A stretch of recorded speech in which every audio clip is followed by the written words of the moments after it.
नमस्कार। आइए सुनते हैं मुंशी प्रेमचंद जी की लिखी कहानी इस्तीफा।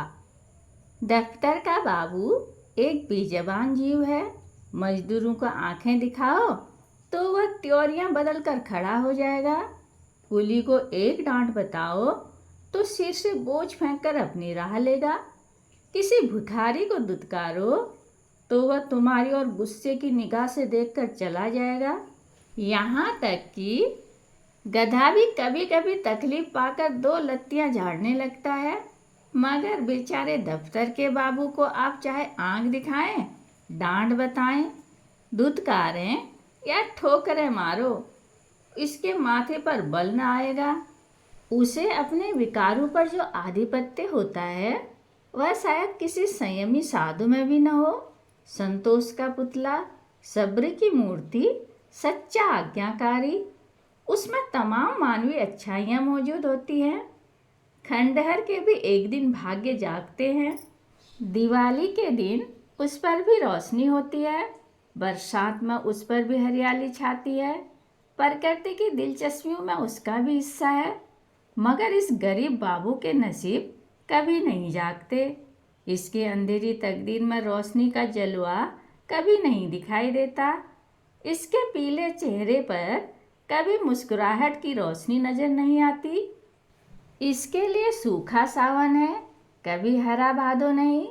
लाला फतेहचंद ऐसे ही एक बेजबान जीव थे।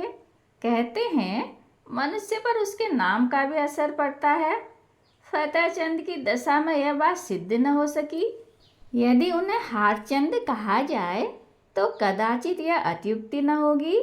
दफ्तर में हार, जिंदगी में हार, मित्रों में हार, जीवन में उनके लिए चारों ओर निराशाएं ही थी।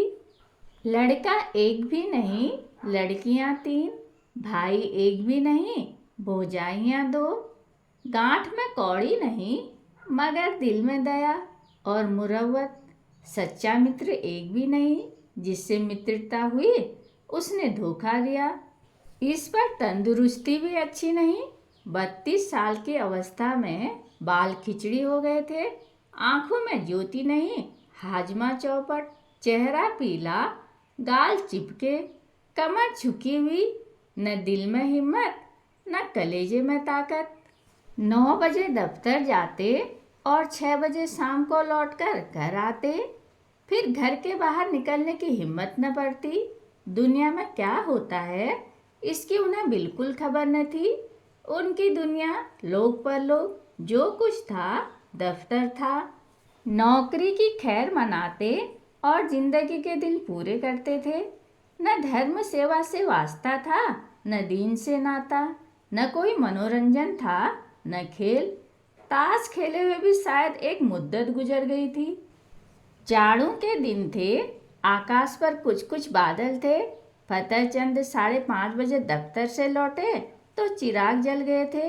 दफ्तर से आकर वह किसी से कुछ न बोलते, चुपचाप से चारपाई पर लेट जाते और 15-20 मिनट तक बिना हिले डुले पड़े रहते। तब कहीं जाकर उनके मुंह से आवाज निकलती। आज भी वह प्रतिदिन की तरह चुपचाप पड़े थे कि एक ही मिनट में बाहर से किसी ने पुकारा। छोटी लड़की ने जाकर पूछा तो मालूम हुआ कि दफ्तर का चपरासी है। शारदा पति के मुंह हाथ धोने के लिए लौटा गिलास मांज रही थी। बोली, उससे कह दे क्या काम है, अभी तो दफ्तर से आए ही हैं और बुलावा आ गया है। चपरासी ने कहा, साहब ने कहा है अभी फिर बुला लाओ, कोई बड़ा जरूरी काम है। फतेहचंद की खामोशी टूट गई। उन्होंने सिर उठाकर पूछा, क्या बात है? शारदा, कोई नहीं, दफ्तर का चपरासी है। फतेहचंद ने सहम कर कहा, दफ्तर का चपरासी? क्या साहब ने बुलाया है? शारदा, हाँ, कहता है साहब बुला रहे हैं। यह कैसा साहब है तुम्हारा, जब देखो बुलाया करता है। सवेरे से गए अभी मकान लौटे हो, फिर भी बुलावा आ गया। फतेहचंद ने संभल कर कहा, जरा सुन लें किस लिए बुलाया है। मैंने सब काम खत्म कर दिया था, अभी आता हूँ। शारदा, जरा जलपान तो करते जाओ, चपरासी से बातें करने लगोगे तो तुम्हें अंदर आने की याद भी न रहेगी। यह कहकर वह एक प्याली में थोड़ी सी दाल मोठ और सेव लाई। फतेहचंद उठकर खड़े हो गए थे, किंतु खाने की चीजें देखकर चारपाई पर बैठ गए और प्याली की ओर चाव से देखकर डरते हुए बोले, लड़कियों को दे दिया है ना? शारदा ने आंख चढ़ाकर कहा, हाँ हाँ दे दिया है, तुम तो खाओ। इतने में चपरासी ने फिर पुकारा, बाबूजी हमें बड़ी देर हो रही है। शारदा, कह क्यों नहीं देते कि इस वक्त नहीं आएंगे? फतेहचंद ने जल्दी जल्दी दाल मोठ की 2-3 फंकियां लगाई, एक गिलास पानी पिया और बाहर की तरफ दौड़े। शारदा पान बनाती ही रह गई।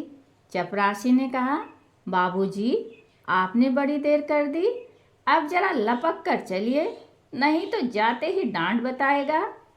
फतेहचंद ने 2 कदम दौड़कर कहा, चलेंगे तो भाई आदमी की ही तरह, चाहे डांट लगाए या दांत दिखाए, हमसे दौड़ा नहीं जाता, बंगले ही पर है ना। चपरासी, भला वह दफ्तर क्यों आने लगा? बादशाह है कि दिल लगी? चपरासी तेज चलने का आदी था। बेचारे बाबू फतेहचंद धीरे धीरे चलते थे। थोड़ी ही दूर चलकर हाँफ उठे, मगर मर्द तो थे ही, यह कैसे कहते कि भाई जरा और धीरे चलो। हिम्मत करके कदम उठाते जाते थे। यहाँ तक कि जांघ में दर्द होने लगा और आधा रास्ता खत्म होते होते पैरों ने उठने से इनकार कर दिया। सारा शरीर पसीने से तर हो गया, सिर में चक्कर आ गया, आंखों के सामने तितलियां उड़ने लगी। चपरासी ने ललकारा, जरा कदम बढ़ाए चलो बाबू। फतेहचंद बड़ी मुश्किल से बोले, तुम जाओ मैं आता हूँ। वे सड़क के किनारे पट्टी पर बैठ गए और सिर को दोनों हाथों से थामकर दम मारने लगे। चपरासी ने उनकी दशा देखी तो आगे बढ़ा। फतेहचंद डरे कि यह शैतान जाकर न जाने साहब से क्या कह दे तो गजब ही हो जाएगा। जमीन पर हाथ टेक कर उठे और फिर चलने लगे, मगर कमजोरी से शरीर हाँफ रहा था। इस समय कोई बच्चा भी उन्हें जमीन पर गिरा सकता था। बेचारे किसी तरह गिरते पड़ते साहब के बंगले पर पहुंचे। साहब बंगले पर टहल रहे थे, बार बार फाटक की तरफ देखते थे और किसी को आते न देखकर मन ही मन झल्लाते थे। चपरासी को देखते ही आंखें निकालकर बोले, इतनी देर कहाँ था? चपरासी ने बरामदे की सीढ़ी पर खड़े खड़े कहा, हुजूर जब वह आए तब तो मैं दौड़ा चला आ रहा हूँ। साहब ने पैर पटक कर कहा, बाबू क्या बोला? चपरासी, आ रहे हैं हुजूर, घंटा भर में तो घर से निकले।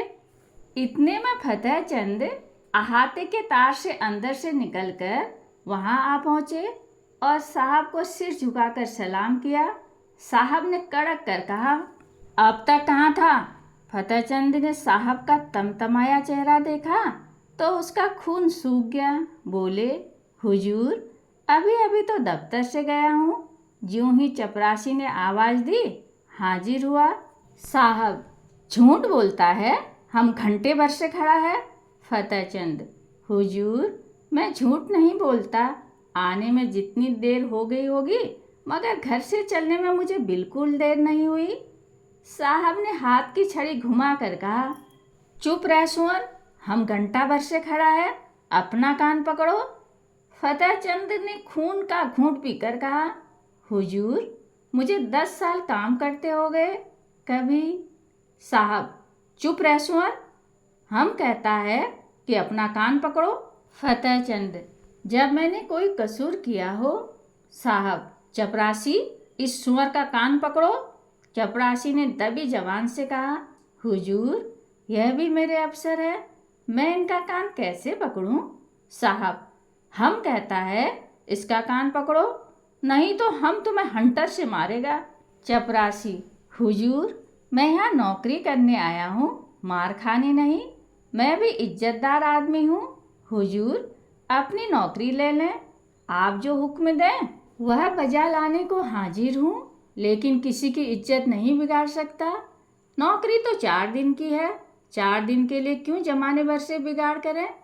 साहब अब क्रोध को न बर्दाश्त कर सके, हंटर लेकर दौड़े।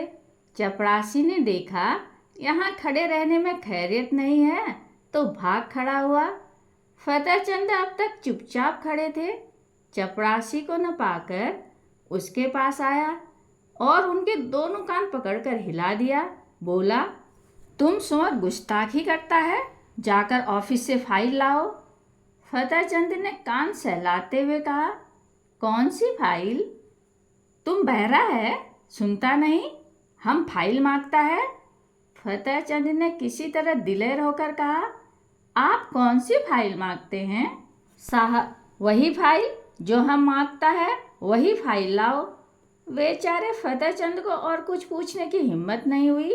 साहब बहादुर एक तो यूं ही तेज मिजाज थे, इस पर हुकूमत का घमंड और सबसे बढ़कर शराब का नशा। हंटर लेकर पिल पड़ते तो बेचारे क्या कर लेते, चुपके से दफ्तर की तरफ चल पड़े। साहब ने कहा, दौड़ कर जाओ, दौड़ो। फतेहचंद ने कहा, हुजूर, मुझसे दौड़ा नहीं जाता।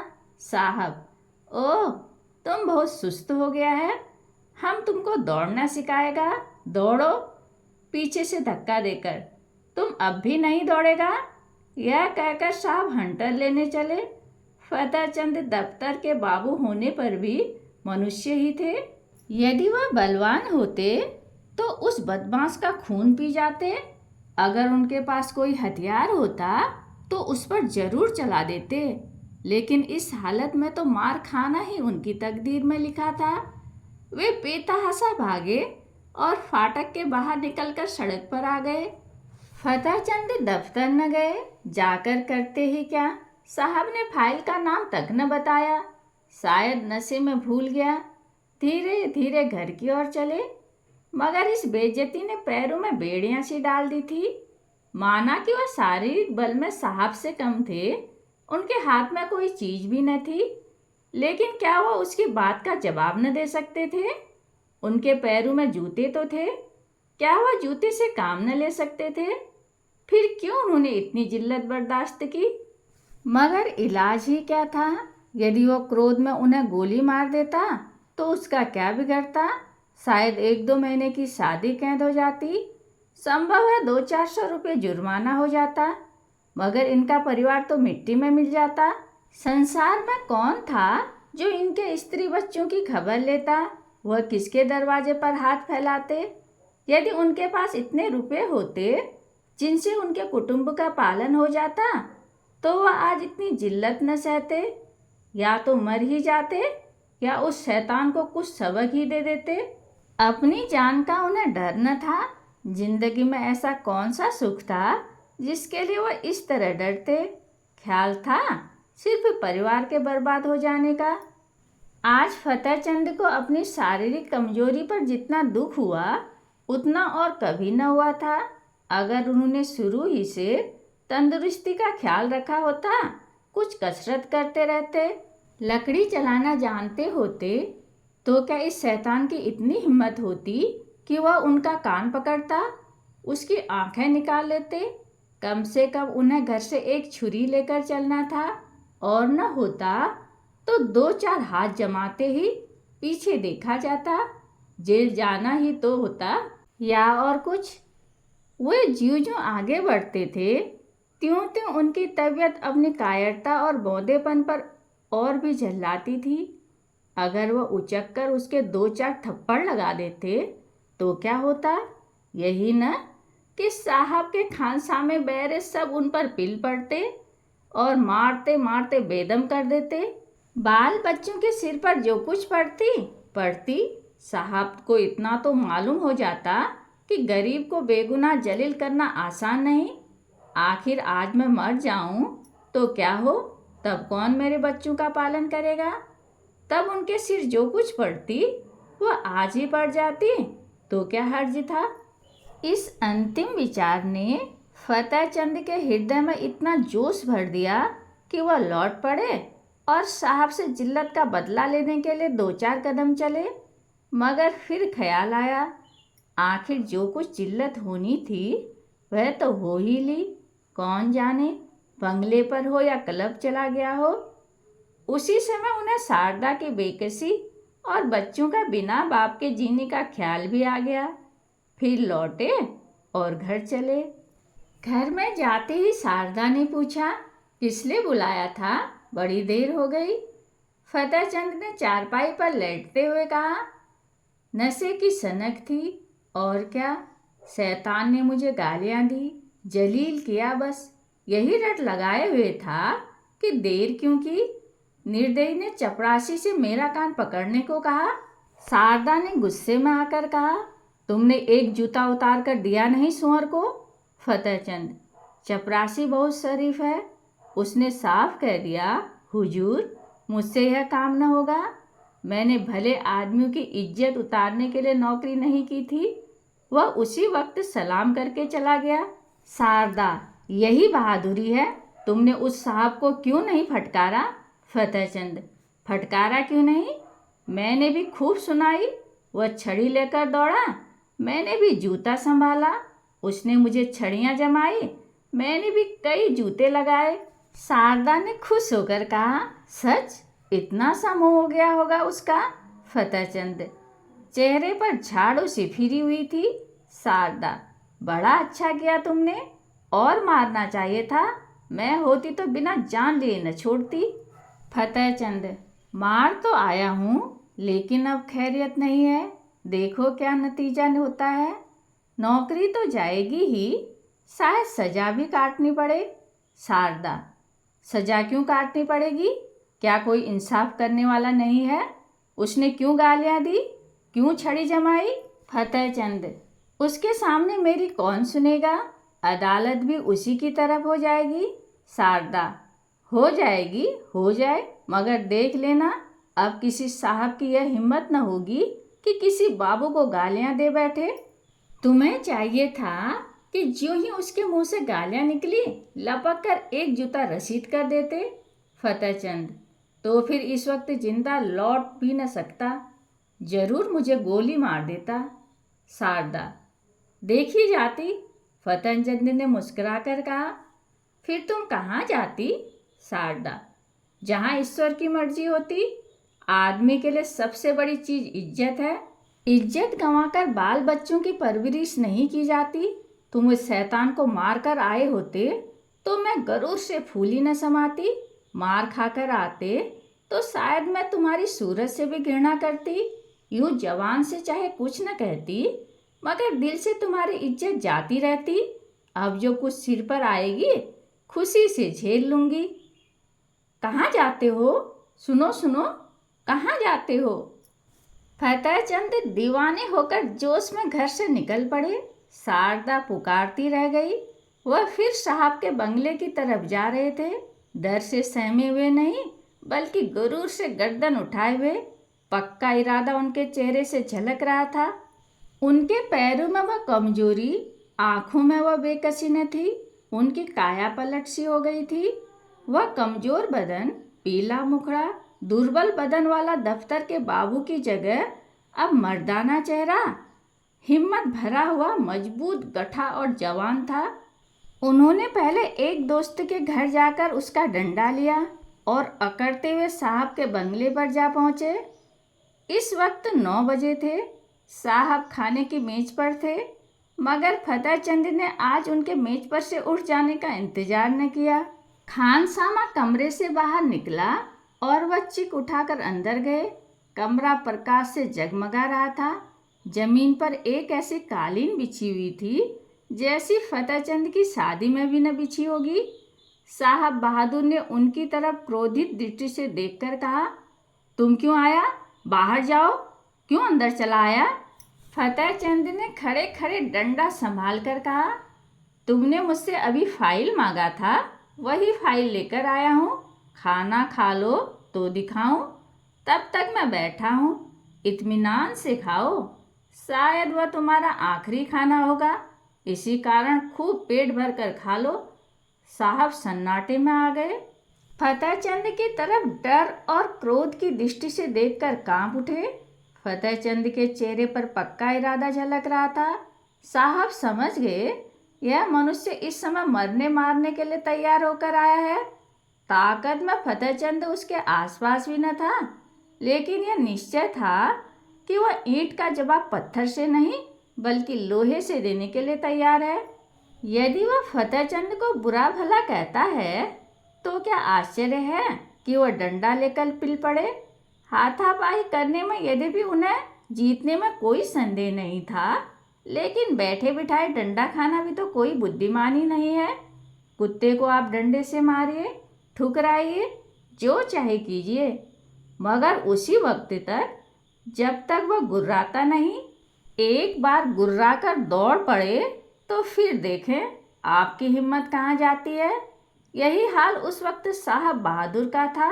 जब तक यकीन था कि फतेहचंद घुड़की गाली हंटर ठोकर सब कुछ खामोशी से सह लेगा, तब तक आप शेर थे। अब वह त्योरियां बदले, डंडा संभाले, बिल्ली की तरह घात लगाए खड़ा है। जबान से कोई कड़ा शब्द निकला और उसने डंडा चलाया। वह अधिक से अधिक उसे बर्खास्त कर सकते हैं। अगर मारते हैं तो मार खाने का भी डर है। उस पर फौजदारी में मुकदमा दायर हो जाने का अंदेशा। माना कि वह अपने प्रभाव और ताकत से जेल में डलवा देंगे, परंतु परेशानी व बदनामी से किसी तरह न बच सकते थे। एक बुद्धिमान और दूरंदेशी आदमी की तरह उन्होंने कहा, ओहो, हम समझ गया, आप हमसे नाराज हैं। हमने क्या आपको कुछ कहा है? आप क्यों हमसे नाराज हैं? फतेहचंद ने तन कर कहा, तुमने अभी आधा घंटा पहले मेरे कान पकड़े थे और मुझसे सैकड़ों उलूल जुलूल बातें कही थी। क्या इतनी जल्दी भूल गए? साहब, मैंने आपका कान पकड़ा? आहा, क्या मजाक है? क्या मैं पागल हूँ या दीवाना? फतेहचंद, तो क्या मैं झूठ बोल रहा हूँ? चपरासी गवाह है, आपके नौकर चाकर भी देख रहे थे। साहब, कब की बात है? फतेहचंद, अभी अभी, कोई आधा घंटा हुआ। आपने मुझे बुलवाया था और बिना कारण मेरे कान पकड़े और धक्के दिए थे। साहब, ओ बाबूजी, उस वक्त हम नशा में था। बेरा ने हमको बहुत दे दिया था, हमको कुछ खबर नहीं क्या हुआ। माय गॉड, हमको कुछ खबर नहीं। फतेहचंद, नशे में अगर तुमने गोली मार दी होती तो क्या मैं मर न जाता? अगर तुम्हें नशा था और नशे में सब कुछ मुआफ है तो मैं भी नशे में हूँ। सुनो मेरा फैसला, या तो अपने कान पकड़ो कि फिर कभी किसी भले आदमी के संग ऐसा बर्ताव न करोगे, या मैं आकर तुम्हारे कान पकड़ूंगा। समझ गए कि नहीं? इधर उधर हिलो नहीं। तुमने जगह छोड़ी और मैंने डंडा चलाया। फिर खोपड़ी टूट जाए तो मेरी खता नहीं। मैं जो कुछ कहता हूँ वह करते चलो। पकड़ो कान। साहब ने बनावटी हंसी हंसकर कहा, वेल बाबूजी, आप बहुत दिल लगी करता है। अगर हमने आपसे बुरा बात कहा है तो हम आपसे माफ़ी मांगता है। फतेहचंद डंडा तोलकर, नहीं, कान पकड़ो।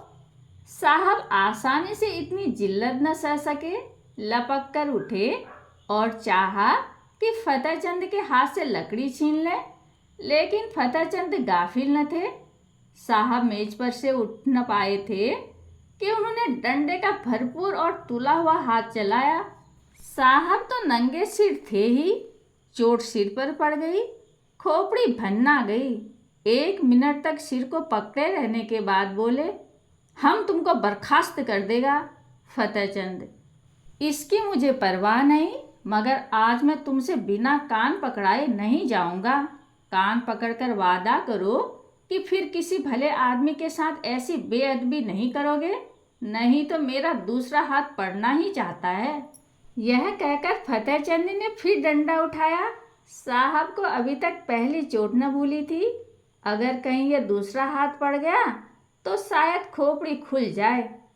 कान पर हाथ रखकर बोले, कभी नहीं करूँगा।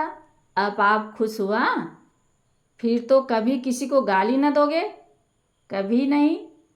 फतेहचंद, अगर फिर कभी ऐसा किया तो समझ लेना मैं कहीं बहुत दूर नहीं हूँ। अब किसी को गाली न देगा। फतेहचंद, अच्छी बात है, अब मैं जाता हूँ। आपसे मेरा इस्तीफा है। मैं कल इस्तीफे में यह लिखकर भेजूंगा कि तुमने मुझे गालियां दी, इसलिए मैं नौकरी नहीं करना चाहता। समझ गए? साहब, आप इस्तीफा क्यों देता है? हम तो बर्खास्त नहीं करता। फतेहचंद, अब तुम जैसे पाजे आदमी की मातहती नहीं करूँगा। यह कहते हुए फतेहचंद कमरे से बाहर निकले और बड़े इत्मीनान से घर चले। आज उन्हें सच्ची विजय की प्रसन्नता का अनुभव हुआ। उन्हें ऐसी खुशी कभी नहीं प्राप्त हुई थी। यह उनके जीवन की पहली जीत थी। कहानी सुनने के लिए धन्यवाद।